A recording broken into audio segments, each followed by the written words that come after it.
Lundi 5 juin 2023, katikati ya mbula pe ezali 6e mois ndenge toyebi ezali mois ya évaluation et mois ya changement ya saison ezali occasion ya koyebisa ba parents basala ngele pona kobatela bana na tango ya saison sèche tozokota bezali pe ngonga ya koyebisa bandeko ba kongomani biska bozomi ya kosala évaluation sur année 2023 nini osali te kasi ezali mbula ya maponomi na mboka mobimba kosala pe évaluation nini ese salemi nini nano salemi te poto ozali kokende kopona le 20 décembre oyo nani okopona te pona venir 5 ans mususu et izala bongo ya malamu pona mboka Congo lelo Kinshasa elamuki na pasi ya transport makasi na Kinshasa mobimba ba transport en commun ba grévé ba chauffeur ba lembi tracasserie makasi po ba sengi que ba kondi ya l'état ba kote yango na kati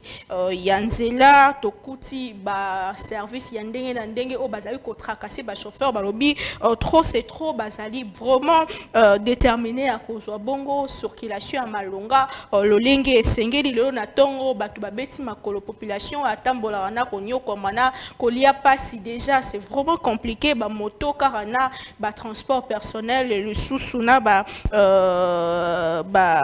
le transco bus transco ndezali na nzela kasi transport vraiment na tongo lelo ezala ki passe makasi tokolobelango au cours ya émission na biso ya mokona lelo rôle nini bakonzi ya l'état esengeli ba kuzwa na likambo yango mokonzi ya la police ya ville province ya Kinshasa gouverneur ya ville province ya Kinshasa pe bongo na bongo kozwa ba solution sur la capitale congolaise ezali miroir ya République démocratique du Tolobela Congo na tongo ya lelo tozali na mwana mboka Jean-Paul Kazamba azali personnalité politique il y a FCC Front commun pour le Congo plutôt proche. Il y a ancien président Joseph Kabila Kabange mon ambo koko déjà ko rejoindre Abiso faut qu'on rappelle que le Raïs a fêté anniversaire na Elobi Eleki mbote pe boyela mbote ndeko Naomi mbote na ba téléspectateurs mbote na ba co-débatteur na ngai o bagoya na plateau awa mbote mingi bon ndeko Joseph Kabila c'est vrai a fêté anniversaire de mko Elobi mais zaki na méditation 50 déjà a fêté na méditation pour monique mboka na ndenge ezo tambolela na ndenga tikaki mboka passe eza makasi mingi par rapport na ndenga kanisa ki ndeko tseko tambo samboka vraiment il a fêté ça dans la méditation mais bat bakenda ki na bani kado ko peso te sirba kuti motpenda afin vraiment il est en pleine méditation karakati na anniversaire mais est-ce qu'il a laissé le moyen au esengi que ba gérer mboka ngo bien faut le dire aussi bon ndeko tango ezo poser atika on etani yozo tunanga ki atika mboka on etani na kanisi soko tunika atika mboka on etani na kutuno peke Mobutu rabando kende ateke mboko neta nini Mobutu razo kende parce que Mobutu akei Mosé a oumela kimité to ba Mobutu akei Joseph Azui bokonzi pour Mosé a oumela kimité mais Mobutu razo kende na caisse de l'état ateke ki boni est-ce que ateke ki police na mboka oyo est-ce que Mobutu razo kende ateke armée na mboka oyo ateke ba char de commande na mboka oyo na banza soki za mutu akolela lelo départ ya mutu Kabila nda kwa kolela makasi par rapport ndenga kutaki mboka ngana lobiteke Kabila atikaki mboko paradis ko bongo je serais menteur mais na kanisi soki eza mutu akolela makasi na ndenga état kutaki mboka ezali Kabila na ndenge Mobutu atikaki mboka il avait le moyen il avait le temps et le moyen pour ça pendant 18 ans pour faire mieux ko ça la mieux ko ça na mieux par rapport na état ya mboka o ndeko Kabila kutaki mboka akutaki mboka o divisé par 4 akutaki mboka oyo Mobutu azo kende ata un franc ezaki na banque même pas un franc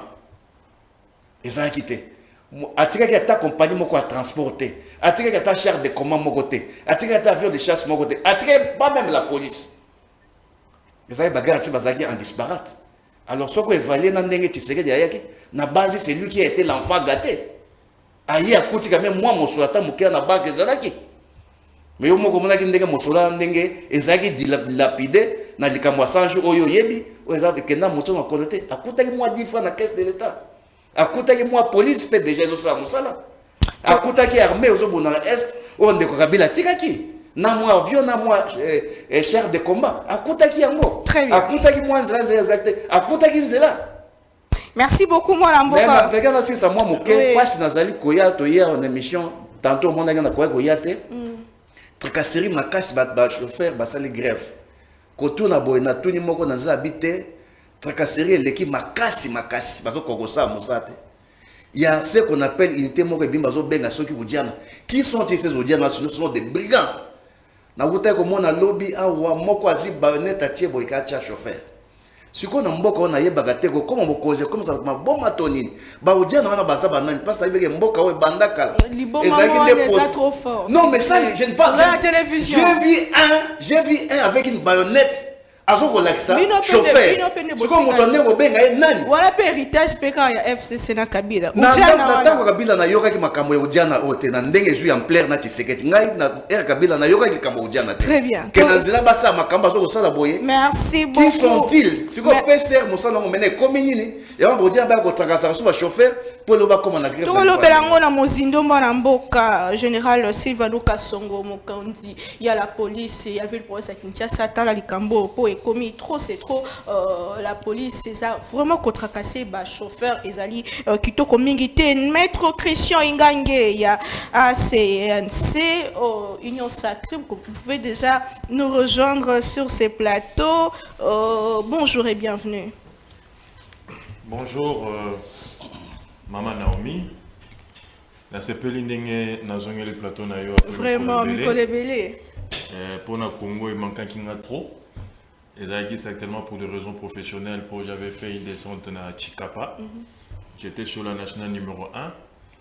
Et na uti ozonga kala mingi te et yango na ba Guinée sengeli na renouer habitude na ngana pona Congo. Na pesi mbote na grand frère. Merci maître, merci maître. Na sepeli makasi ya oza na plateau moko na rataki yo la fois passée lelo na zana yo. Merci. Na si débat na biso rozala houleux. Vraiment. Un débat républicain. Dans le respect mutuel. Et pour l'intérêt de la République, nous dans le bar toujours. Très bien. Est-ce que vous pouvez nous communiquer un transport? En tout cas, la ville est paralysée. La ville est paralysée. Pour nous, on a eu 3 motos. Pour nous, et quand j'essaie de vérifier, on a eu un chauffeur qui se plaindre dans la tracasserie policière. Et basé également qu'on se plaindre le fait qu'il y a trop d'unités de contrôle Nanzela. Nous avons l'impression que dans une situation où il y a non-État. Or, la ville de Kinshasa, c'est le miroir de la République. C'est la capitale. C'est des choses qu'on aurait pu éviter, on aurait dû éviter. Parce que nous sommes dans une année électorale, tant que les contre-productif pour le président de la République. C'est contre-productif. Parce que les gens ont fait les pieds. Les avocats ont fait les pieds, ils ont pris de motos pour arriver dans l'audience. Les médecins, c'est une difficulté pour comment. La classe, c'est une difficulté. Donc la ville est paralysée. Maman maraîcher, maman bipoupoula, maman yandunda ya pondu, c'est une difficulté pour nous résoudre. On a maman bicycle à côté kayango. Et makambu ya tracasserie. Grand frère azali koloba, c'est pas normal. Namboka oyo, na la question, n'est-ce pas? Quel genre, le niveau, n'est-ce pas, il y a police, il y a Mboka. Même le chef d'État l'a reconnu, il a dit que cette police doit être formée. Nous n'avons pas une police qualifiée et formée. Mingi, na nzela, tout le monde a tant de police, policier à roulage, à interpeller chauffeur, à plonger dans le moutoukanay, à côté sans autorisation. Arracher plaque d'immatriculation.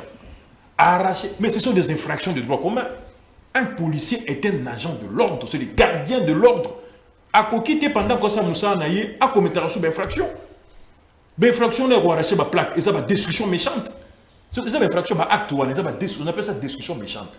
Quand on a moutou sans qu'après autorisation, c'est une violation des domiciles. Quand on a la clé des comptes, c'est une extorsion. À l'aide de violence et de menaces. Tellement que ça s'est fait trop et l'équipe Mingi, bande de chauffeur, étant la ville est paralysée. Moi je pense que Essengeli vraiment va continuer à s'impliquer sur la formation. Il y a la police. Pour bande quoi, parce que dans le lobby, il après 3 jours, ils exigent une police de roulage qualifiée et formée. Donc, ce qui est dans une police de roulage qualifiée et formée, et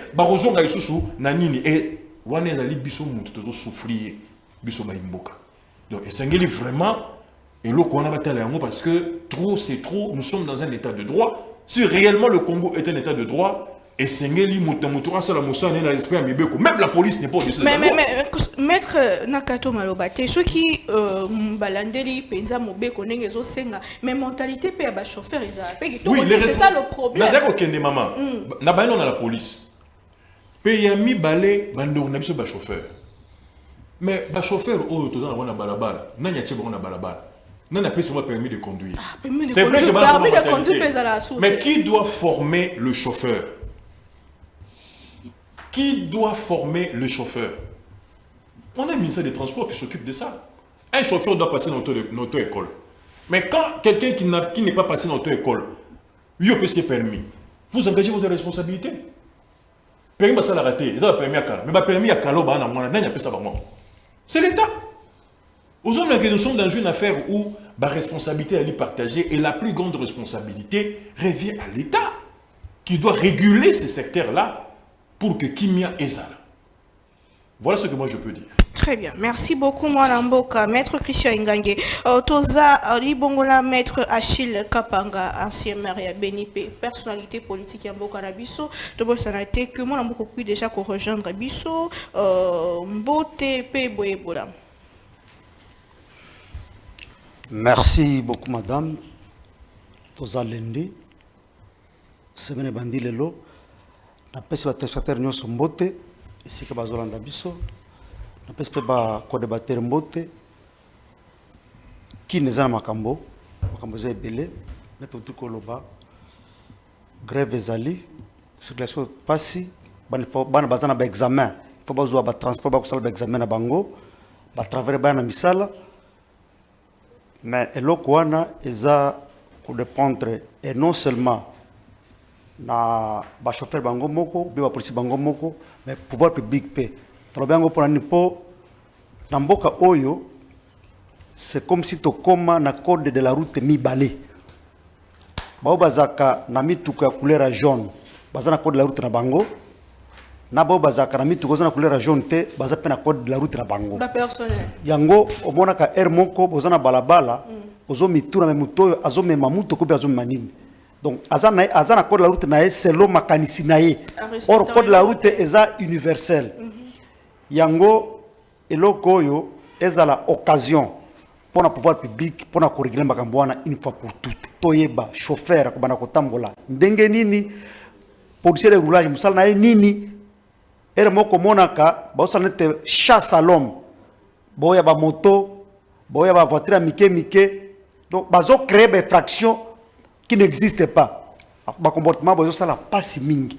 Alors, réclamation de chauffeur, batiango na cadre de tracasserie, oui, la tracasserie existe, aux hommes d'ango bisognoso, comportement de policier, ils ont vraiment fait ça honneur dans Mbokate, puisque na bisika, ba yuko nga mutu, ba bloquer mutu, yango peut créer des sous embouteillage, donc ba policier roulage baza la source ma des ordres de belé na cadre de la circulation na ville la biso Kisasa yango pouvoir public et ça là effort policier azwa formation ayeba comment se comporter na balabala ndeni basenga ka mutu mikanda courtoisie zala mais chauffeur peut conducteur peut na cadre na ayeba que non awa basala ka boye ba maka pe boye c'est très important parce que zana mituka moko mama ko kota na kati okoma na ndako kusuku bandi puisque mituka oro kumba kabiso moko pesa na makambo ebele alors il faut pas recycler ba chauffeur ola moki na tongo ou pousser tata mutuka tata maya pambate c'est aussi des risques pour la santé à bateau donc il faut formation ça vraiment na ba niveau nyonso madame. Merci beaucoup, moi, Namboka. Obeti, c'est un kamoko malonga, ba chauffeur, après, ba comment ba patron, donc, à la mouine, attend, ça m'a ramené à Lingui, demi-terrain, balobara, et si là, donc, ma ramené à Nengue, population, aussi bien, moutou, abima, attend, azuta, msuka, 10 000 francs par les sabanana, a rejoint moutou, nengenini, donc, azo, obligé à tambola mako. Au-delà de ça, tant, on a couru, zate, ma, zate, l'autre, attend, la mouka, olé, sabanani, donc, c'est vraiment compliqué, insupportable, de Jean-Paul Kazamba, yozan de quoi, il y a FCC. Nyonso ba héritage de rolo bara ba héritage botika ka circulation ndengeni botika ka police nini pona so. Musala ya police wana eza nini na nzela. Lelo ba komi ko kanga le batu de porte comment et ba chauffeur ba lobby trop c'est trop. Ndeko moi si au moins il y a ce qu'on appelle na droit bengara la principe de continuité de pouvoir. Le ndenge to zaboye na ndenge mboke tambolaka gouvernement nyos ba gérer 3 mois après. Quand on Kabila tiré mboko na façon ni to ko bateka tiré mboko paradis ba mbebe ezalaki mais ce ko tala bonne zo kende bo na 4 ans de coachera ça na pouvoir tout mona ke mabe zo ko bakisama au lieu elongwa na ndenge na tango Kabila likamoto o ya ujana ngai personnellement na mona ma spectacle ya ujana te oyo ko mona ba police ba komi ko na balabala avec des bana ba voiture mike et puis azo ya na nzela wana bazo ya teke pona ko sécuriser to pona ko tia bazo ya nde ko luka gagne lipa ça dit bazo créer ndenge lo ndeko ba infraction pour bazwa mbongo bazo na balaba te aya société za gagne na baba chauffeur a commettre infraction so les a a créer yango et puis ceux qui va créer infraction les a te bazo chauffeur ba tie mo pazi ba kotani za na monaki dernièrement wa ba kangi chauffeur o tie ba ventilateur mo zo bon diembe libanda chauffeur a créé ba boto le ka ventilateur mo ba tie na voiture ba kimi na ventilateur et c'est ça ko tia ordre na nzela. Kabila na ndenge ya kendaki atika ki police ndeko parce que on a gota au début awa que l'air Kabila y na bokonzi police zaki sauté Kabila Mobutu zaki na garde civile la police on avait une police qui avait été formée par l'Union européenne Moussa le Samaki mais il y a aussi ça c'est d'un côté mais aussi on appelle notre problème il y a les ventres affamés n'a point d'oreille policier à cause de la bien formé vous pouvez avoir un enseignant bien formé mais s'il est mal payé moi j'ai été enseignant. En ce cas, titre, il a été bien formé. Mais ce qu'il a mal payé, est-ce qu'il va bien former? Est-ce qu'il a sa malam? À cause de la portée, il y a corruption à Banate. Donc ici, ce n'est pas seulement un problème de formation.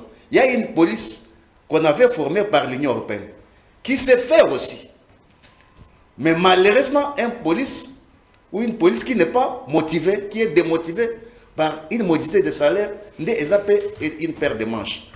Donc, problème majeur à Wande Konabiso ezali ke état oyo Kabila tikaki mboka na lelo tozo mona ke il y a un recul total na ba secteur nyonso. Phénomène odiane ezalaki te na tango Kabila. Ba phénomène tozo vivre lelo niveau par exemple parce que on dirait tozo kenera likambo d'évaluation par rapport à Kabila. Likambo par exemple Toyoka na capitale, en plein capital, à quelques mètres, que rébellion et zawana et zona batu. Moi, batwa que nexila qui quitte les c'est pour la première fois dans Mboka na bicho. C'est-à-dire que Mboka oyo ndeko muto comme sango paradis azate. Ceux qui ba benga législateur bengi l'alternance au pouvoir. Alternance ezali que ceux qui muto ya sali atiki neta boy muso ayaki a corriger berewa na ke bozo kene malem. Parce que les États-Unis comme un paradis. Mais l'alternance permettrait ma bé qui montoyer a changé à salir ma bé mais vraisemblablement toujours comme on a que na ndenge de Kabila tiré mboka na lelo on dirait toujours que zonga sima na ba secteur nyos et social et sécuritaire et diplomatique toujours zonga sima que na ndenge toza boy par rapport à temps où salir na bokonsi il a fait au moins 4 ans à Komina Souka ba Jojaka un gouvernement sérieux 300 jours après. De quoi il est capable. Et s'il faut donner la solution à problème de circulation à Kinshasa, ni pensa que ça pour résoudre le problème parce qu'ils ont comme cher pour la population. Non, le problème d'abord est que il faut éviter télescopage. Pour ce côté de la Katanzela, ils ont mettre à lobby, bah service comme Ikiliki. Vous avez ce qu'on appelle service de transport, des agents de transport. Bazo kanga ba chauffeur na ndenge na bango.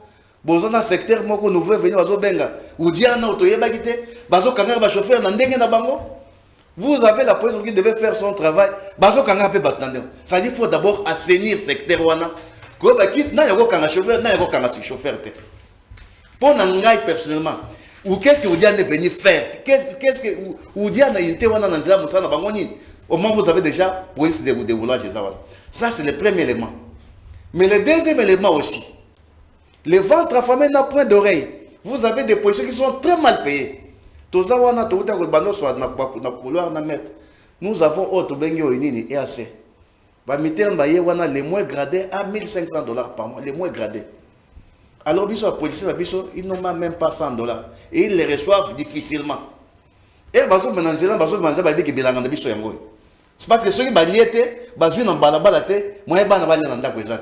bazo que na terrain nzala pour na bango eza bilanga il faut chauffeur ça la infraction ceux qui a ça été faut pas créer l'infraction pour avoir moins 10 francs ba créer na ndako donc pour comment na formation que on a cadre était à formation mais na cadre paye au etali salaire pour faire ça on va bengi corps ya de police. Merci beaucoup Mwanamboka. Baroulage, bandeko baroulage, musala makasi côté ma depuis tongo tipo quoi na balabala pour na kobongisa circulation mais ba comportement ya mabe ya bambota likasu bokota bokoti ba makelemba ba mbonga ba chauffeur eza vraiment kitoko côté aux une à gauche aux une à droite et puis bokenda na bino sous na bureau te bozola ngoka wana place kenda paye ba na raté en tout cas désordre ya makasi boy maître Christian Ingangi au bandé ko lobi ali ba responsabilité s'il faut partager ba responsabilité nani des fois vraiment azala la tête pour na ko ba ko solution na problème ou ya circulation na ville Kinshasa.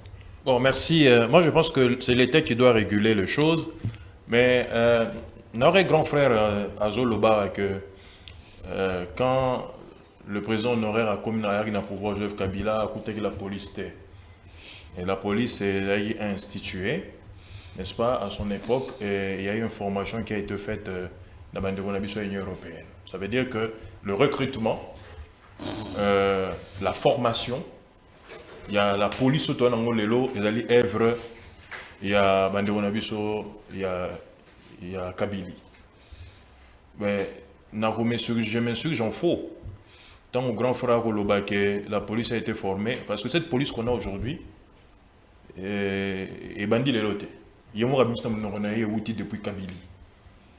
Donc, vu le comportement de cette police, je m'insurge en faux que formation n'a pas bien. Et recrutement n'a pas bien. Je m'insurge en faux. Parce que si les recrutements, et ça n'a pas suivant des critères bien définis, ceux qui formation, et ça n'a pas vraiment avec beaucoup de rigueur, nous n'aurions pas cette police qu'on a aujourd'hui. Par contre, si nous avons cette police, parce qu'il y a eu certainement une légèreté dans le recrutement, dans la formation, et le président de la République lui-même l'a dit, tant je vois en Chine, devant la diaspora congolaise, a dit que cette formation que nous avons, au hasard d'un problème autour déploré, ils ont dit œuvre, il y a 18 ans de gestion, il y a Bandéronabiso, il y a Kabili. Donc il ne faut pas que Bandéronabiso, grand frère Oazo représenté, FCC, c'est de dire, n'est-ce pas, ou se soustraire la responsabilité d'un moment historique. Il est vrai que l'actuel régime il faut apporter la solution. Oui, parce que tant qu'il y a améliorer. Cependant, sur le point de la responsabilité historique, nous avons rappelé que les Français, tant que Bino Bozo incapable de défendre l'intégrité en Bokanabino, oui, Bazaï n'a torté. Cependant, tu rappelles qu'il y a les responsabilités historiques en ce qui concerne l'opération turquoise, en ce qui concerne également la demande au Chirac, à Salara, le président Mobutu, il y a au fond la frontière pour recevoir nos frères qui venaient du Rwanda, qui fouillaient les génocides. Oh, Lelo, Bazali, installé dans Estamboka, P, na Bangonde Outi, M23, na Basen de Peñoso, na Baexé de Salam. Sans oublier Bandéronabiso Bayaki avec la Kabylie, 98, 97. On avait rappelé ça dans la France. De la même manière, toujours rappelé dans la FCC, qu'avec se soustrait à la responsabilité, cette police-là, il y a eu la légèreté dans la formation de la police. Et il faut refaire. Nous sommes en train de, pour ne pas revenir dans... Vous avez posé la question sur la responsabilité. La responsabilité revient à l'État. Principalement, qui doit encadrer la police. Qui doit former la police. et c'est que l'État a l'homme ba brebis galeuse ba na la police, puis l'État a renforcé les critères de recrutement. Un policier, attendre la grade de Souka. Il faut avoir au moins un diplômé d'État. Il faut avoir au moins un certificat de bonne moralité décerné par le bourgmestre. Il y a commune où il y a Fandi, ton chef du quartier naïe. Il faut maîtriser au moins la langue française. Parce que c'est une langue d'administration. Il faut, n'est-ce pas, la bien formé, bien encadré. C'est-à-dire on doit renforcer les critères en ce qui concerne le recrutement pour que tout le monde attire tout le monde. Parce qu'on a l'impression qu'il y a des brebis galeuses dans notre police. Il y a des gens qui sont entrés par devoir ou ils ont normalité. Donc il faut qu'on puisse recadrer les choses dans ce sens-là. Et ça c'est le Oudjana, papa de grand frère Jean-Claude. Et au bout de temps où il y a 5 ans de gestion, il y a un Félix Chilombo Tshisekedi, président de la République, Oudjana et Outina Kabylie. C'est depuis la Kabylie. À ce qu'il paraît, ce serait, n'est-ce pas, une unité qui a été créée par le général Kagnan, si je ne me trompe pas à son époque. Et bien, si sa formation, c'est la discrétion. Nous avons rappelé que le FCC ne peut pas se soustraire de sa responsabilité historique par rapport à l'état de la police qu'on a actuellement. Parce qu'on veut, n'est-ce pas, Babouaka Balé, Kakana, Bandekonabiso et Union Sacrée, mais qu'on se soustraire de la responsabilité historique par rapport à l'état de la police que nous avons aujourd'hui. Alors, pour évoluer, toi avancer mon mouquet, il y a également la responsabilité, il y a un chauffeur Nabiso. Grand frère Azaro Loba, monsieur le maire honoraire. Azaro Loba, on a l'impression que nous sommes à cause de la route. Mais c'est ce qui arrive. Au moment où Moutou, comment les gens deviennent des chauffeurs dans ces pays? C'est qui receveur et puis système il y a pour céder. Au moment où type moi allez receveur, donc Moutou pendant 2 jours, bah céder les cas sans permis de conduire, Azu Moutou capable au bout là et bazo créer un accident, bazo causer ba bébé. Moutou quand même pas notre école. Au bout de comment maman Naomi ceux qui repoussent en respect ba norme auto école. Ba un chauffeur auto école. On dirait que Milo Mouya Mabé. Et t'es la chauffeur on a auto école. C'est comme si on est en auto école. Qu'on pousse en abandon monter école et comme le roi Yamabé. Qu'on pousse en désordre, né comme le roi Yamalam. Inversion de valeur n'aspect. Comment nous comme un chauffeur? Les gens ne sont pas formés. Le problème qu'on a, on ne peut pas parler du développement dans un État si on n'investit pas en l'homme, dans la formation. Et c'est important. Les gens ne sont pas formés. C'est ça le problème du côté de la police et du côté des chauffeurs. Il y a un problème, il y a formation. À qui on remet un permis de conduire? Même les anciens permis, on a remis ça à des gens qui ne sont pas formés. Et Mingyo Bazal, qui n'ont pas de permis de conduire, ils ne sont pas aussi formés.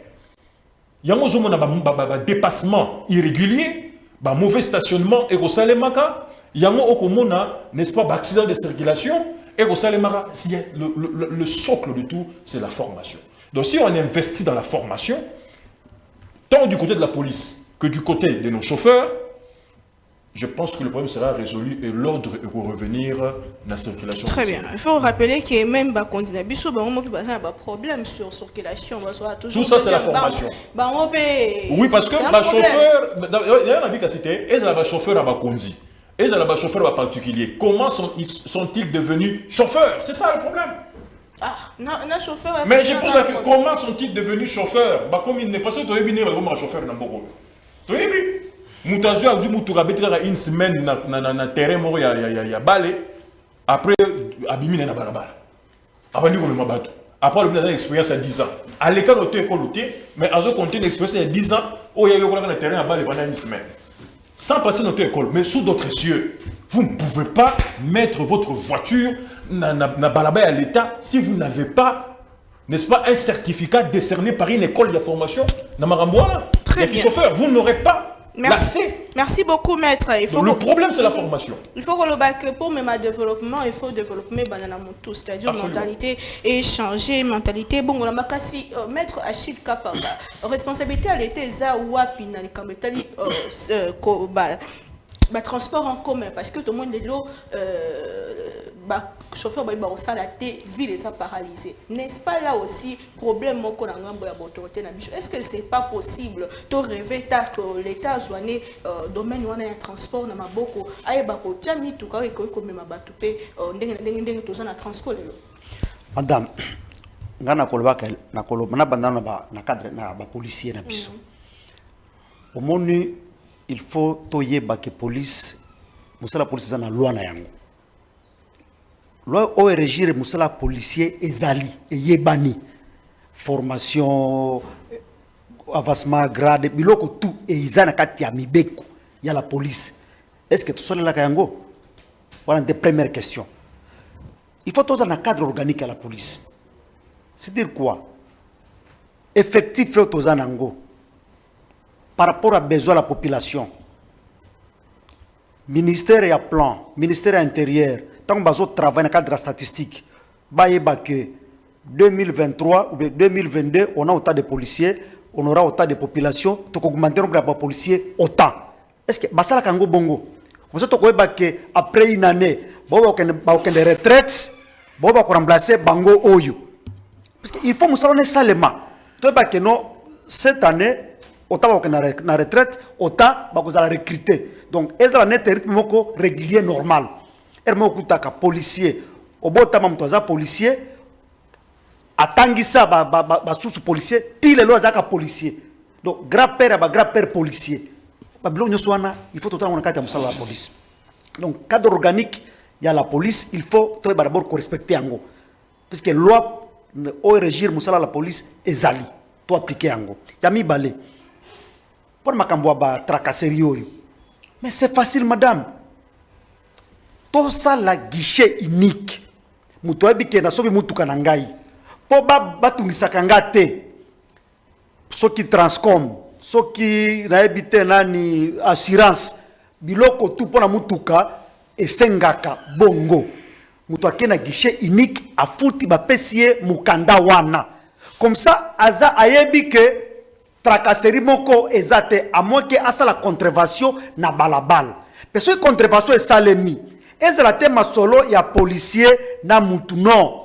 Ba tikelio mukanda contrevention oyebi que awa na ko payer amende ya autant. Ba pe notre perception OK au fouti na de Gérard makambo esili. Mais tango koma ka cop ya policier na nani na chauffeur na conducteur esika makambo ko ebotaka pasi yango wana. Donc bato atia yango net cop net babenga kango shida. Mais eza infraction mibeko ezali contrevention aboye il faut muto peut-être amende ya 20 000 francs.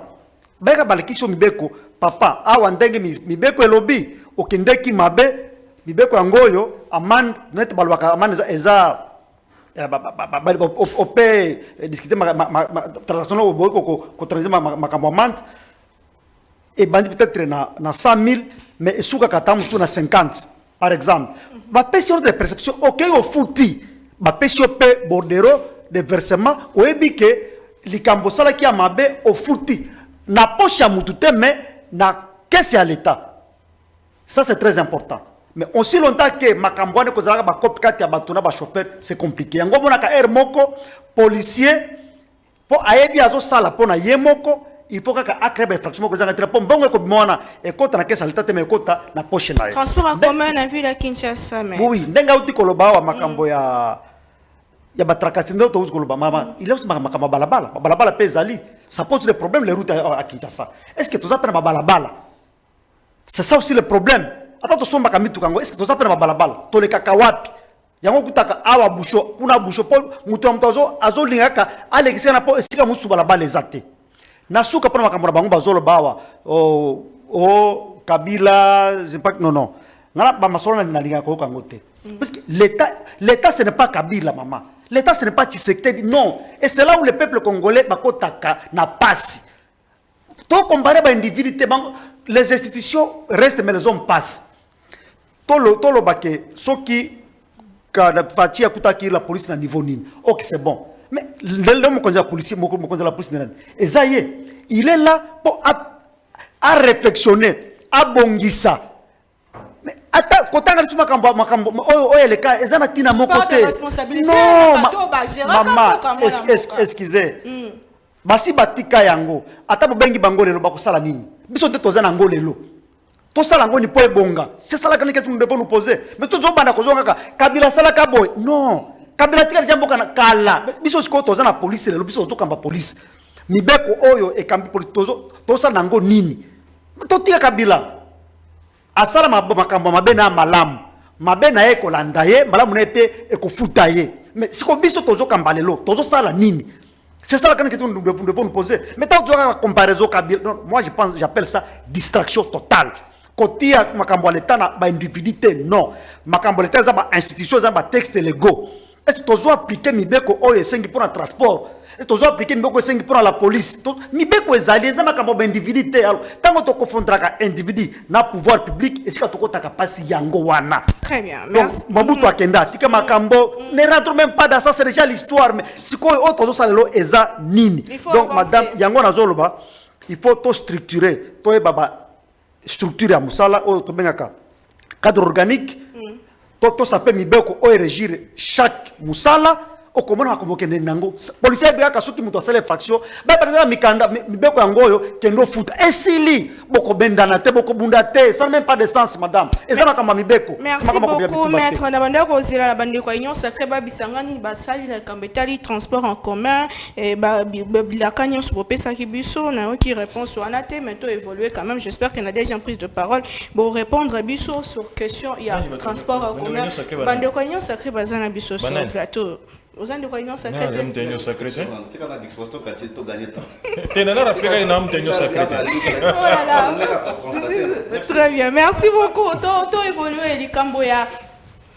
Ville province à Kinshasa, finance et ville province à Kinshasa récemment balongola qui ministre intérieur et finance pour avancer conseil la monsolo pédale militaire makasu ou t'attends on a solution et zoamité bande côté de ville bazole là plus de 10 mois ya barré na bango kuna bazo futa maté monsieur le zotambo nini curieusement c'est le pasteur Godin Poyo azali président de l'Assemblée provinciale à Lamu qui finalement na pongi na ye pour na retourner na compte na gouverneur ya ville à Kinshasa monsolo la ville à Kinshasa ezotambola ndenge nini. Est-ce que ezali ngonga ya kotuna yango? Est-ce que ezali vraiment occasion ya koyeba ndenge nini makambo ezotambola na ville province à Kinshasa? Mwana mboka Jean-Paul Kazamba ndeko ya FCC lolenge kani oyambaki sango yango ya kotuna kama ematali omosolo ya ville province à Kinshasa. Merci ndeko Naomi, mais nakozoka na moke na question na yo na répondre nanu par rapport na yo na yo ki na plateau na bisawa.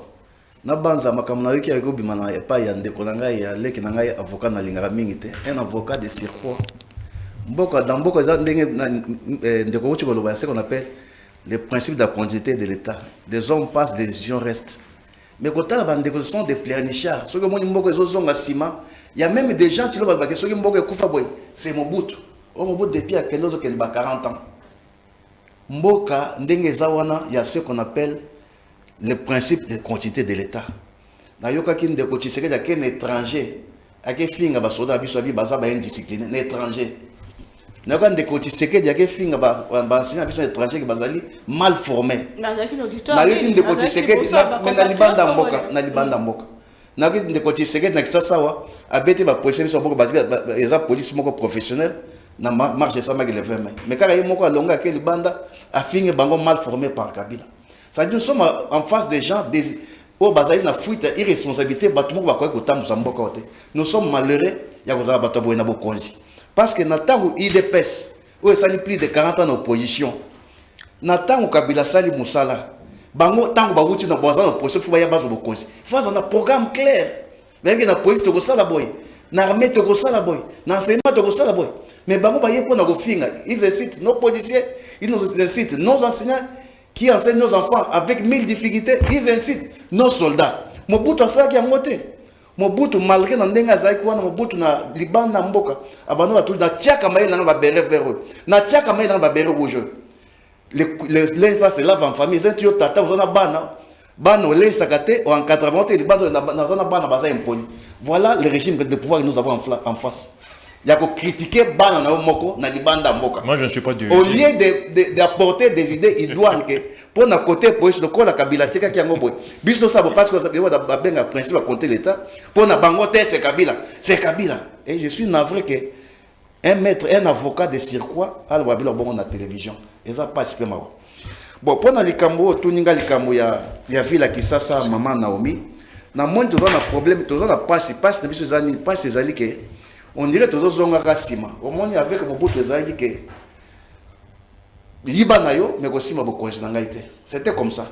Donc avec Mobutu soki yibi na yo mais ozo toucher kit na été vous en a problème té kota la ba gouverner nyonso bande ko bati o ndeko tisa tina place tous aujourd'hui sont acquis à sa cause. C'est-à-dire que Moussa ezo sa masu na ndenge esengeli té na zaita baninga babutaki Tanganyika ti lelo bazo la Zoé Kabila balongo la Zoé Kabila pona nini wana bana tati babi na temps ya sai wana musala esamaki mais là bazo mona bao ya remplacer malonga te et raison sangai na ngobila depuis a fa na gouverneur a ville ça combien de fois ba interpeller dans l'assemblée provinciale toi ministre venu ou ba se ba interpeller ça dit nous sommes en face des gens besoin de jouisseurs ba yé pour ba nia ba melelo que ça matin vous mieux tard que jamais yango lelo komi ko ça mais mieux vaut tard que jamais madame il y aura rien oui puis que il y a pas 3 jours passés na kuta ina jambo ya komi na lemba mais na mona ki ba promesse bazaki quand même na butu bazo kombola ka ba terre bazo kombola ka na butu 4 ba komboli mais depuis bino boye ko kombola zate comme salité boy il y a du sable partout na Nicolas Macadam. Vous savez que c'est Macadam au construit il y a des mieux qu'on débourse pour ça moi contre les Congolais. Pour nous comme la balaba pamba ya me dira non né dans un boîte de la catégorie na ngobila na disons gouverneur a fait ça faut na rabiso chaque mois $10,000 mais depuis 2 ans à Bokonja $10,000 ya gate ya ngona moni lemba et toni bosoto ndenge na ba makadam mais toni ze lukolo on n'a même pas une poubelle à moko ezate na communauté je ne sais pas si ailleurs il y en a. Donc moi je pense que tout ça est un spectacle. Nous sommes en face d'un régime qui a échoué sur tous les plans que ata les Camo et on a vu la Kisasa awa ngobila sala qui sorti à parti na ba benga qui ACP babi mbongo bimaki na niveau etambola qui partout mbongo bimaki plus de $600,000 américains dans tel de ville kaka pona ko financer matinée politique ya parti o ya ngobila preuve ezalate monambo mais mboka oyo to tambolaka la bonne information eza rimero to yokaka c'est ça la vraie information parce que ceux qui ont dit preuve que soit preuve parce que justice les allait politiser ils ont en prise ya pouvoir mbongo bima mais quand on crie au volet Moussala va bien par exemple l'assemblée provinciale Moussala nango ezali to Moussala ya procurer l'avocat là recherche de l'infraction n'attend un procureur qui va bomber moto na simanda quoi akusani il va faire l'enquête mais combien de fois il y a chef qui na niveau hôtel de vie ça l'enquête au IGF ne frappe pas partout des portes. Et ça, si ils ont bête à porte, ils ont bête à tête, ils ont bête à porte, solution ils ont besoin. Et là comment côté? À quel point habite que baïbité. Mais entre-temps, entre-temps, on le dit. Aux douter na mosala et là comment côté de on a ça et là comment côté? Ce côté j'ai la lingette wana et ça bisika moso à côté à pat na été. Et bani. Azaka étouffé, au bazaka étouffé na temps on a bino mais lelo quand même. Ezali ba spectacle yo ezanga moto na makolo. Alingeti wana ezana ba entreprise moso à côté à makolo nete. Alingeti pour qu'il y ait la présence de la République. L'IGF est là, ils ont une mission de contrôle des finances publiques. Mais le second côté, ils ont une décision budgétaire forte. Ils ont des dépassement budgétaire à chaque mboula. C'est la présence de la République. Combien de fois c'est la banquette pour nous? Les Camerounais ont Congolais plus de $500 millions américains. Tout le ministre il y a finance. Babimbo on est que on a mon raté, dans la présence de la République. Batouni Assemblée nationale. Est-ce que ça n'a pas pour voter sur Makamo et Taliram? Babito est bien monté loin. Plus de $500 millions américains. Il y a ça dans 80 pour l'année. Ouais, les gens bêtises, les gens distraction, les gens bleu, les gens moto akolo. L'IGF là, ils allaient faire par exemple IDPS n'engue bango bazawana. Babito za besoin de longa moto moko bon. Bon ça dossier bon monter bon dossier. Bon que ça venir contrôle kuna. Mais il y a des endroits où il ne va pas. N'a pas exemple la présence de la République, n'a pas ce dossier net yaran. Est-ce que ça là yango? Les Cambouya 100 jours, plus de $1 milliard et bunga. On ne peut pas la tirer dans la caisse de l'État et Zanga Mouton à Kolo.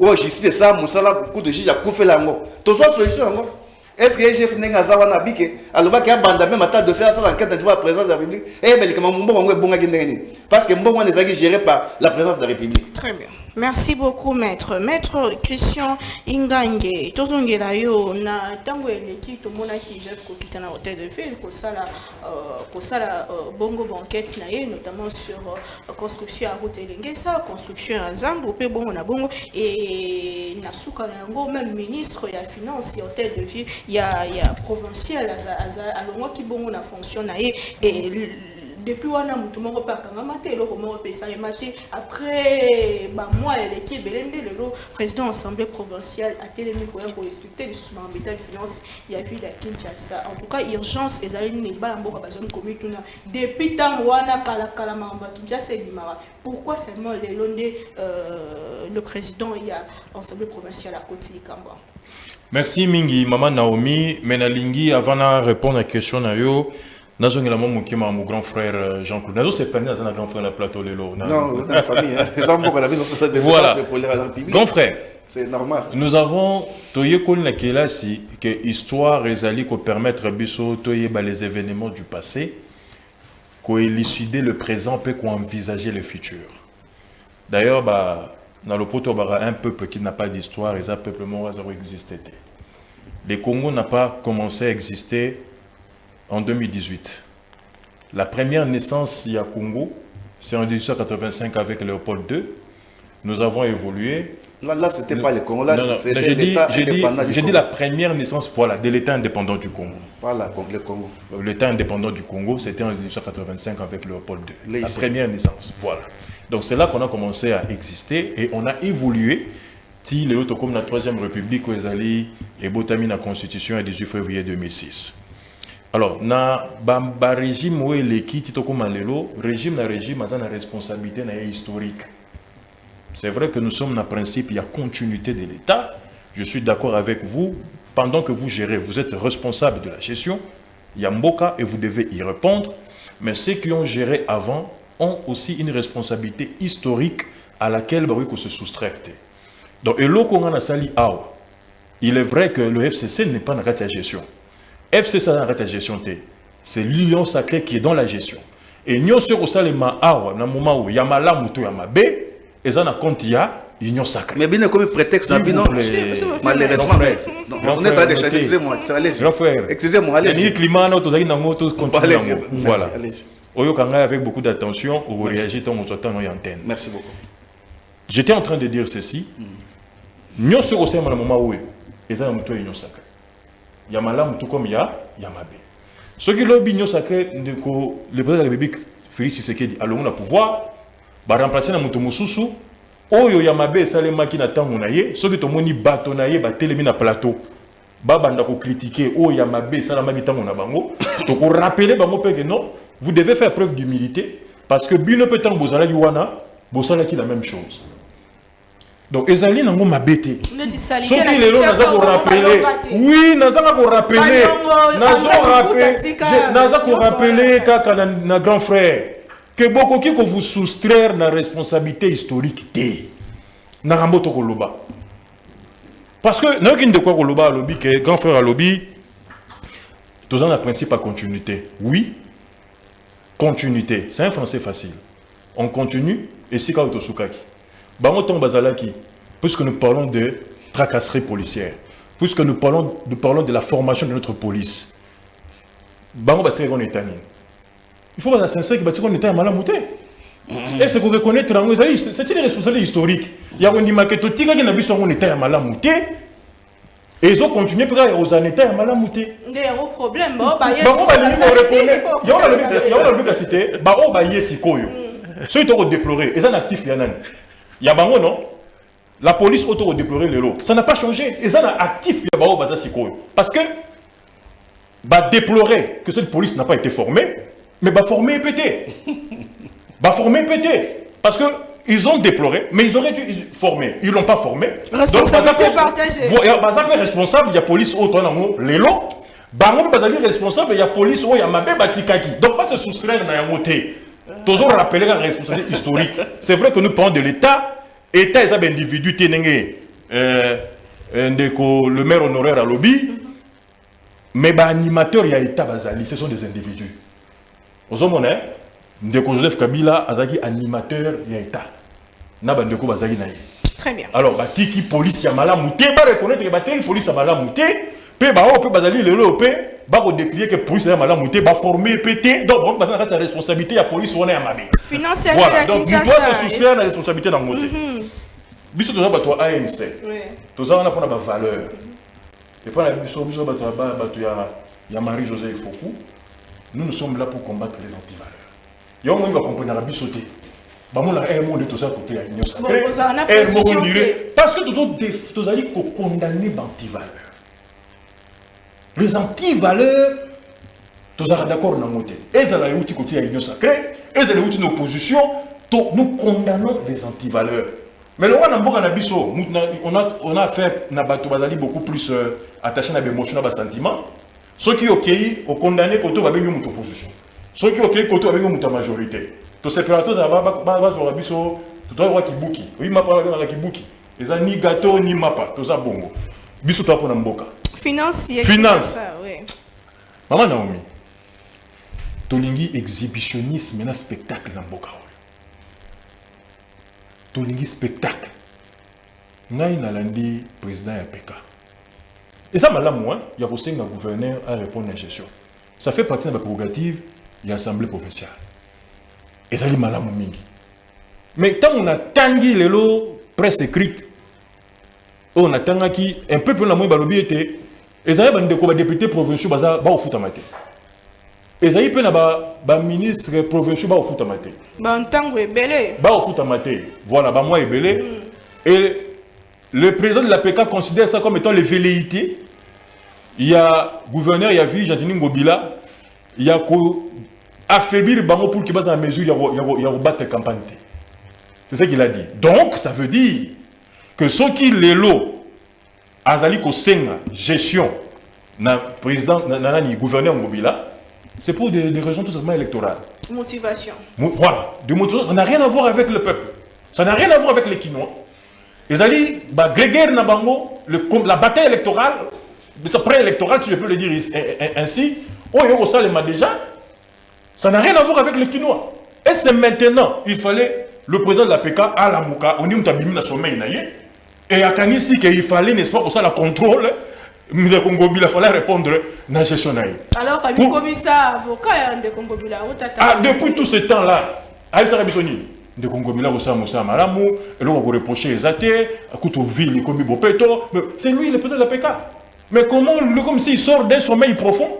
Pour la que non, de Congo Bila, il faut répondre à la gestion, tu vas comprendre que les alliés Bitumba, il y a des gens plus faux déjà. Alors, se positionner, ça n'a rien à voir avec la vie. Et les peuples dans tout ça. Ça n'a rien à voir avec la vie de Kinshasa. Ça n'a rien à voir avec les Quinois. Ce n'est pas l'intérêt de la biso. Pour déjà, la motivation, mon ami clairement, le biété, bako futa bango, te pour balingi ba faiblir, bango pour battre la campagne. Donc, c'est pour nous. C'est pour eux. C'est pas pour nous. Au moment. Donc, tout simplement, c'est du cosmétique. Et ça n'a rien à voir avec le peuple. Très bien, merci beaucoup. Maître Achille Kapanga, Tozoni Kamboya ville pour les Kinshasa, aux années Kinshasa depuis un moment, le légué quand il vit les années Tambola, est-ce que tu connais Koloba que Bobina Mabé, est-ce qu'il y a un moyen politique, est-ce qu'il y a une rétrocession dans le légué, le lot APK, qui est audité, qui est alors que IGF Azalaki, le légué quand il vraiment au la lecture, dans le dossier, il y a ville pour les Kinshasa, c'est dans le chaos, salité et zéro trou coûté. Ça, les mamans l'ont raté, ma rambo belé belé et ça nous aussi batté. Votre lecture. Madame, et là, quand il faut que Ngobila, le gouverneur, aille à Lokomoko. Ce qui est une histoire mingi, il y a monde. Souvent, le gouverneur de la ville, le maire de la grande ville, il y a une chance pour la République. Ce qui est tant que bien comme on a ancien gouverneur de la grande ville, surtout la ville capitale, il y a une chance pour le président de la République. Alors, ce qui est une chance pour le gouverneur, il y a une ville capitale, bien maire d'une ville capitale, il y a une chance pour un jour président de la République. Il faut d'abord attirer on a malheureusement, dans beaucoup de bisoyo, nazolela. Donc, autorité morale, et comme une maladie. Et comme une maladie, autorité morale. Tant que l'on a parti politique, chaque député veut créer son parti politique. Il y a créé parti politique. Mais tous les députés, ont créé un emploi pour la jeunesse, ou voter qui yo. Parce que nous avons un mandat à 5 ans, moi, projet pour le peuple, ou bien pour la jeunesse. Pour maman, moi, je suis créé qui, moi, entreprise, je suis créé qui, exact. Mais tu as un parti politique, c'est déjà un danger. Donc, tu as un parti politique comme une association. Il y a mis balé. Mais quand tu es dans un hôtel de ville, comme à un niveau, il y a Raw Bank. Oyoka ke mokonzi moko azoya ou bien bakonzi moko azoya et ambassade balingi bakende okuta na gouverneur Jean-Denis Ngobila. Juste à quelques mètres ya bureau ya gouverneur na Raw Bank wana. Libulu mai. Déjà et refléter nini. Ce que zo manga na bureau na yo. Na kuti bakiti on dirait ba biloko moko ya na kopesa déjà image nini. Kinshasa bopeto. Na kopesa déjà image nini. To bongisa d'abord ville na biso. Babalaba toujours balabala maman. On a coutume ko baté. Babalaba est comme ba route à usage unique. Et comme la route à usage unique, ce que tali babalaba oyo ba belge ba sala. Mais comment balabala tire lo tokola balabala ezali lo tokola babota biso balabala ezali tokola balabala ezali kande ba salango. Mais le lobo sala balabala après 6 mois comme tuna, on dit que boto tema kadam. Mosu ba ko sala e ko silate. Maman, on ne fait pas ça pour ça, on fait ça pour le Congo. Ce qui est au Congo, le Congo est à côté. Il faut la part des actes que nous posons. Net bazolo balelo contrôle les bazos ça la contrôle sur les banines. Bon, la nation là on a question pour la route monde chinois. Dans le monde, bah que le grand piraterie à chinois. C'est ce qui est dans le monde. Chinois zo pas na yo, alinga sala balabala. Ai biso no nga balabala na sala ka 1 km avec 400 000. O biso chinois non. Salango 1,5 million. À un pirateur, on dit que c'est quoi ça, 1,5 million. Mais on pêche sous Mayel, les sous il va bien. Il y a un peu de goudron, ou bien 1 km. Il y a 200 000. À Ebike, aussi au Bendio, il y a peuple, ils ont souffrir. Parce que bon, ça qui est encore cop. Et ça m'a dit que monsieur, maman, tout ça encore copté. Tout ça encore techniquement dingue, ba norme 5. Et ça histoire, tout ça la histoire en boka na biso. L'hôpital no toko za la te, ba ko mto sala balabala oyo tel. Mto sala balabala oyo tel. Yo ka mingo boulevard Kimbuta, boulevard. C'est puisque mto sala lokwa na azali. Ngobila pas sali ba route mama yangora na mama na encourager makomenga na zo ngana kata technicité. To inauguré balabala lelo après 6 mois ezala mabulu. Beto ne zesel makabongo. O comme on a le lot à face moi kanis que oza face à une bonne route. Mais quelques mois après il y aura quoi? Yango tozo ko s'appelle tozo miko sabiso moko parce que za balabala na biso moko. Bana nanga bakoleka wana, bana ngobilo tous les Congolais pour passer par là. Eza balabala mutute. Yango to sala ka biloko avec sérieuxité. Il y a des systèmes yango makasi yango mingwana. Tango tozo makamba contrôle. En tout cas ngai na mona depuis tout ce temps gouverneur na président assemblée nationale ya nani ya Kisasa bakoma on dirait bazaki ba master. Hein ba master penza ataka na liste portier na mona ndenge basalaka awa nazomona kaka c'est comme si ba cop et aussi masu ndenge zalaki kala. Donc en tout cas ba cop penza bien te. Kuto komona batu ya ba aminet ba lobanga fondation nani ya président assemblée. Bo bande ko nani ko balabala. Bon le lota musu bazo ozomona bango su en action te puisque c'est comme si mbongo il fallait futa bango. Et si capé mon conjoint Zaraï comme se retrouver et autres mal sous-souté. Il y a eu créé ba animosité patati patata. Bon, moninga nae parti nae zovanda kala te auti kisangani ko lancer ba makambo nae tout ça bon. Et ko pesa moi rivalité me reste la bango, ba frustration bandi déjà. C'est ça. Il y a parti politique. Ya est-ce que y a ezo que n'était moninga nae.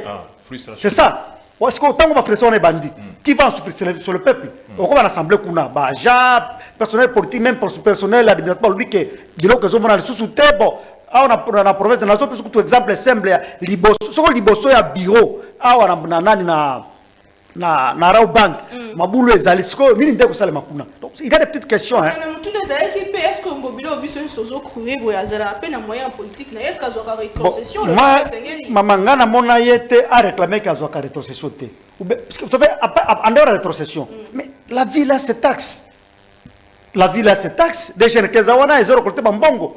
revenu locatif, impôt foncier, bon ezali, il y a Transcom, l'argent est là.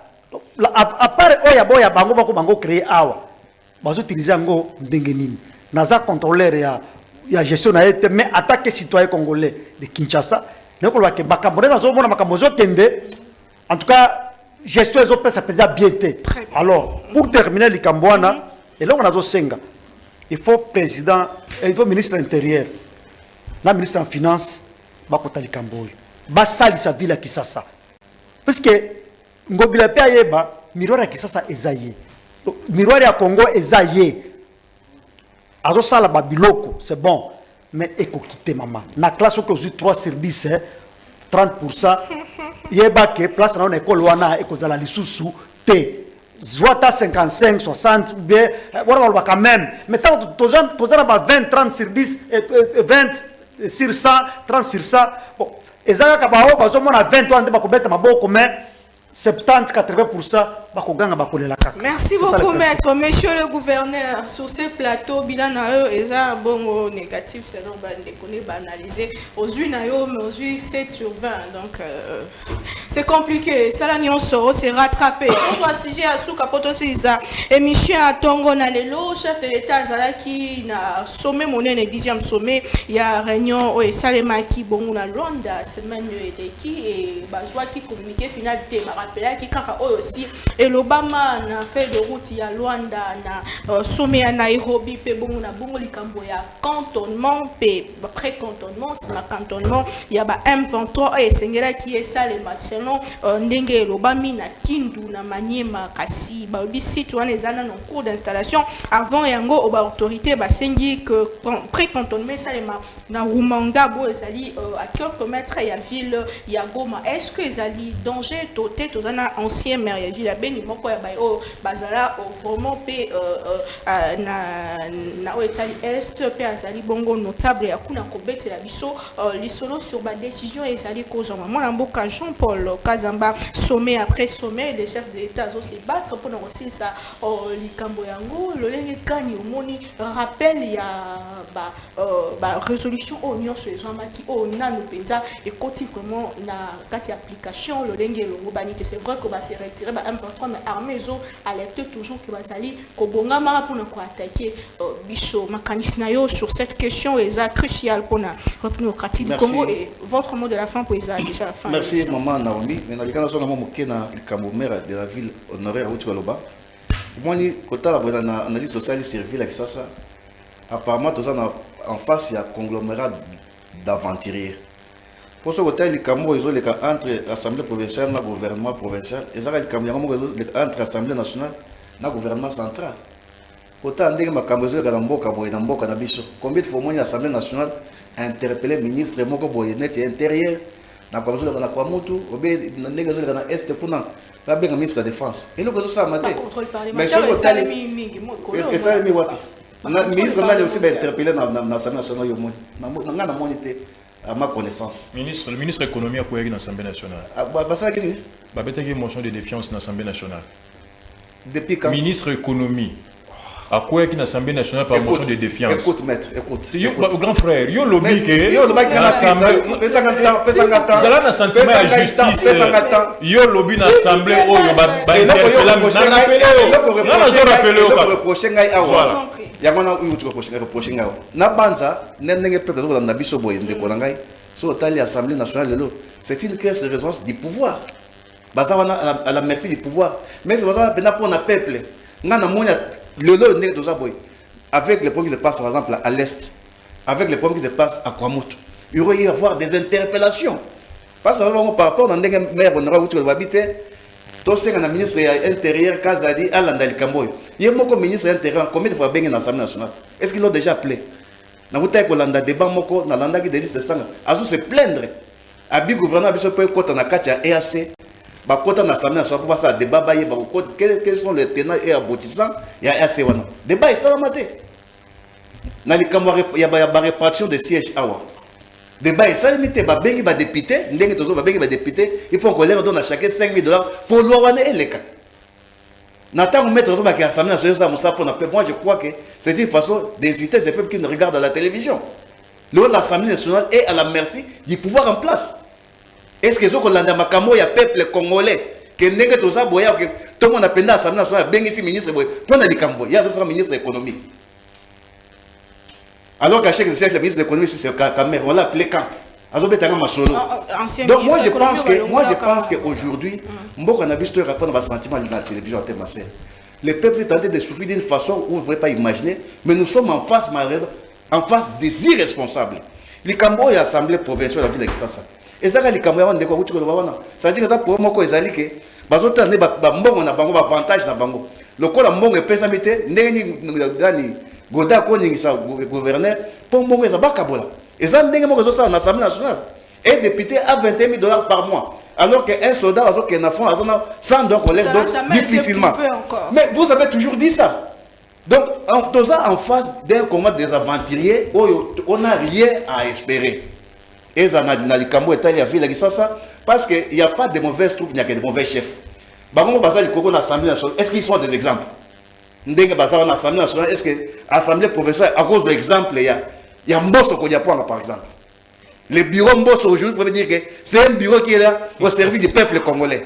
Donc, non, je dis ceci. Mboka Nenge de Kwazo, il faut se référer au ministre de l'Intérieur à l'Andali Kambo. Mais est-ce que le ministre de l'Intérieur, il a de quoi qu'on doit lui reprocher à l'Assemblée nationale? Mais comment il va bénéficier? Pour avoir des fils que les Kambo, comment tu les as ndengeni? Au ministre de la Défense, comment il faut bénéficier pour avoir des Kambo? Est-ce que les abonnés boni? Le tournou là, comment il va bénéficier dans la salle? Babikota ko zo kota na bakoti na yasa babimi baké na sala baké ezandenge combien vous l'ont interpellé ba so sala yango tende ko ngai bango ba sawana ka so ba mongo bango ba 5 000 ba 20 000 ba fa na bango il ne faut rien likambo ya ozo fisaka makambo ya cantonnement pré-contratement c'est une utopie. Ils ont ventir et continuer à ça pété parce que même bango moko ils ne sont pas d'accord avec ça ils ont même dit à Tshisekedi il y a des petits ndabiso kuna ya sia comment kuna ayebi état et kuna eza na état nini. C'est-à-dire qu'aujourd'hui ndeko na ngai maman Naomi nous sommes dans une nébuleuse. Tozali to communauté na pays moko où tozali na les rois et bornes et les peuples sont des aveugles. C'est-à-dire que nous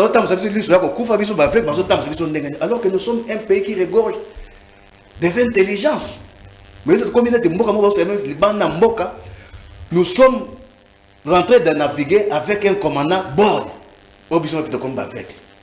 Côté Alikambo, par exemple, c'était depuis le mois de novembre. Au Basega qui ultimatum na M23 à se retirer depuis novembre 2022. Na longwe déjà na Bunagana longwaki alongwe na Bunagana alongwe na Bunagana siko azawapi alongwe na Bunagana siko azawapi.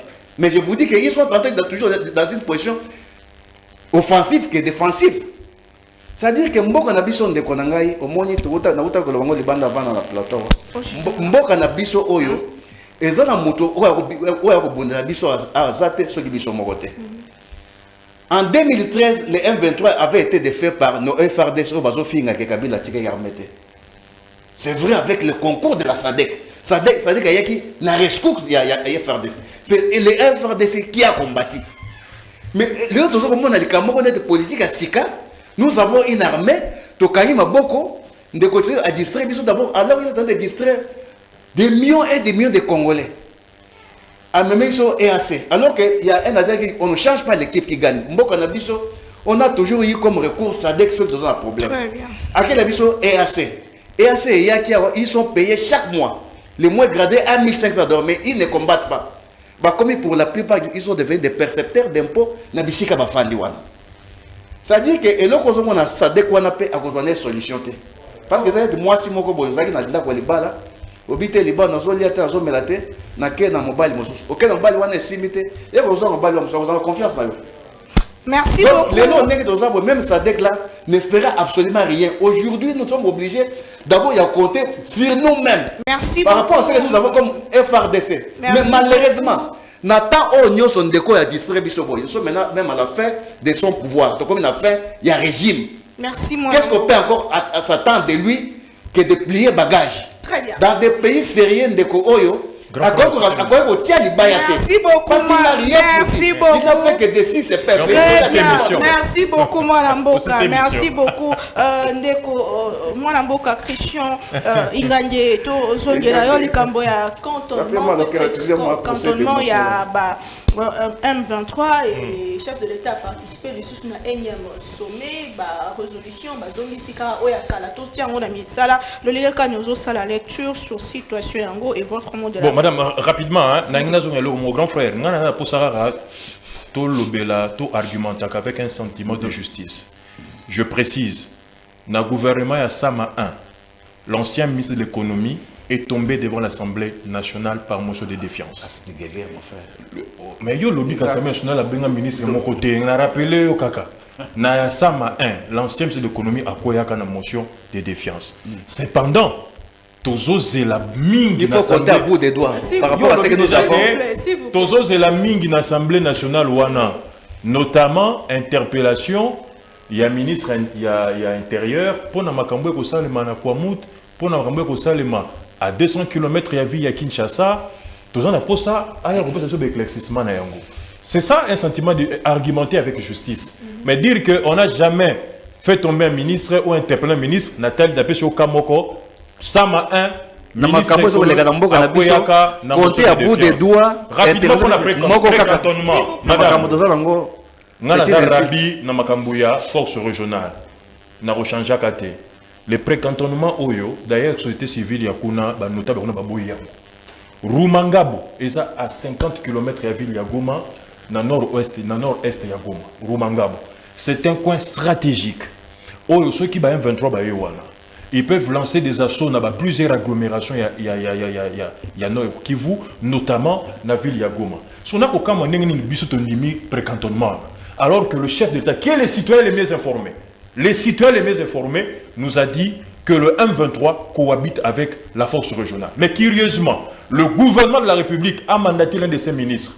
Il y a coopération régionale, M. Boussa Nyamouissi, qui va prendre part dans le 21e sommet IAEAC et qui va accepter avec la délégation qui l'accompagnait que M23 va dans la pré-cantonnée Nagata Rumangabo au moment où gouverneur militaire Azali, n'est-ce pas, alerté sur une planification attaque Yavili Yagoma. Tout comprendre. Et là, il y a mis balai. Dans le sommet, il y a IAEAC. Donc, on dit que va proroger mandat, il y a force régionale. Pour 3 mois. Alors que le chef lui-même avait dit que mandat aussi en a juin et dans le au Kabwana Bango, Sadek a remplacé Bango. Qu'est-ce qui a évolué entre-temps pour que Tondi Malisusu, Batouana Bakomati le 8 septembre. Après Sadek a juillet. Qu'est-ce qui va se passer? Comment les forces de la Sadek vont cohabiter avec la force régionale? Madame, je me pose encore des questions. Question est-ce que Zali n'a pas la Makambouane sur Rosalem? Est-ce Ezali, nous sommes victimes de notre hospitalité légendaire? Est-ce Ezali, n'est-ce pas, on nous impose des choses? Est-ce Nakoye Bate trop de questions Namotu Nangaï en tant que c'est la naïveté qui est. Nakoye Bate. Nazo réitéré au Ezali, n'est-ce pas, penser Nangaï, il faut tout muser sur nos forces. On ne peut pas aller, et là on me souba lobby, on a lobby, Toko Solo là, Totala. L'olengeni touri ko récupérer la position occupée. Voilà maintenant la réponse que nous avons reçue de la question qu'on s'est posée sur le statut juridique des territoires occupés par le M23 qui actuellement est dans Maboko ya force régionale. Donc la réflexion on est au sein, l'étude on est au salima, il y a modalité à récupérer et qu'on a testé que le territoire wana et ça pas biso. Mais je ne pense pas qu'on peut récupérer n'a échange, n'a dialogue des territoires occupés par des terroristes. On ne peut récupérer ces territoires que par la force. On doit équiper nos FARDC, on doit, n'est-ce pas, bien le payer, on doit bien le former pour que par la force, tout récupérer ces territoires et que tous les Sambo Kanabiso, la configuration, il y a 2 345 410 km². Maître Achille Kapanga Yozali, Mukambi Akaya ville à Beni, peu notable à Nord Kivu, le Lengekano Yambisango, il y a pré-cantonnement, il y a M23 na Rumangabo, et puis Boye, il y a Sadek. Est-ce que ça, message et espoir pour Nambo Kanabiso, votre mot et votre mot de la fin? Et là, on a zo senga liboso, et ça d'abord, au niveau, il y a Bakonzinabiso ya Mboka. tolata aspect ya mboka oyo eza agressé. Il faut muto azomona biso ayo mona ke ba congolais baza vraiment agressé. To bima na ba distraction. Ozomona président nani ya Ukraine. Partout même dans les grandes réunions internationales azola ta polo. Azola ki sa kenaza na pasi na zo bunda. Ba cravate, ba veste, biloko. Wala to tira boro pembeni, ba konzina biso ya mboka. Tout est communication. Donc ba mona ke ba congolais ba ko ndeni. Mais c'est comme si ils ont accessoire na ba comportement na biso ils ont pesa biété et là quand il bosso na petit conseil yango wana yami bale mama tolobaka ngokala oui toyebi ke complot za makasi depuis ba réfugiés rwandais ba kota na mboka na biso est comme na pasi eyebani mais siko biso ba congolais pour combattre pasi wana il faut to sala nini est-ce qu'il faut to compter na batoli libano be to compter na bisomoko to mona ngo avec baba Madou baba Ouma ba konjo to ba sala to beta bitumba wana est-ce que c'est un petit pays comme le Rwanda qui peut nous déranger ce qui guerre ngweza diplomatique je sais pas ba aspect nyoso to zoloba puisque nazo se rappeler il y a pas longtemps ba beta avion na biso na Goma avion de chasse mais tilelo enquête moko salamate condamnation pour salamate et comment ka net non événement communiquer bimaka te dalbi condamnation à niveau à libanda tozwa ka yango te mais soki za rebiso to sali bona Rwanda mbele to za wapi yango il faut to yeba Rwanda oyo akotaka wapi asala kanini to lekela ye to sala mieke ye to bende batwana ba comprendre biso mais toza d'abord kate ba guerre o tantôt loi oyo kolekate ba nous na parlement toza na biloko oyo ezotika mutu nyoso atala ke ba congolais baza distrait.